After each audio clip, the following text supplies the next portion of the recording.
എന്നെ ഒറ്റയ്ക്ക് ഇവിടെ വിട്ടിട്ട് പോകും.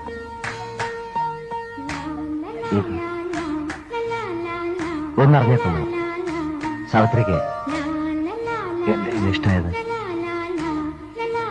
എനിക്കറിയില്ല, ഞാൻ ഓർക്കുന്നില്ല എപ്പോഴാണ് എന്റെ തുടക്കമെന്ന്. മുൻപൊരിക്കലും അനുഭവമില്ലാത്തൊരു തുള്ളിച്ചാട്ടം എന്റെ മനസ്സിലുണ്ടായി. വിനു കൊണ്ടുവന്ന കുപ്പിയോളകളില്ലേ, അത് നിർത്തി ഞാൻ വിനുവിന്റെ പേര് എഴുതി. അത് വെറുതെ ഉറങ്ങാൻ നോക്കിയിരുന്നു. വിനുവിന്റെ ആ ഡയറി അല്ലേ, അതിലെ പേജുകൾ ഞാൻ കൂടെ കൂടെ മറിച്ചു നോക്കും. ഒരു ദിവസം എല്ലാ പേജുകളിലും ഞാൻ വിനുവിന്റെ ചിത്രം കണ്ടു, എന്റെയും. പിന്നെ എന്റെ മുറിയിൽ വിനുവിനെ ട്രീറ്റ് ചെയ്യാൻ ഞാൻ എഴുതി വെച്ച ആ വാക്കുകളില്ലേ, അതിന്റെ ഒക്കെ അവസാനം ഞാൻ വിനുവിനെ എഴുതി ചേർത്തു.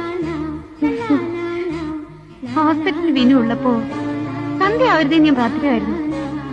വീട്ടിൽ രാത്രിയായ വെളുക്കാനുള്ള വെപ്രോളായിരുന്നു എനിക്ക്.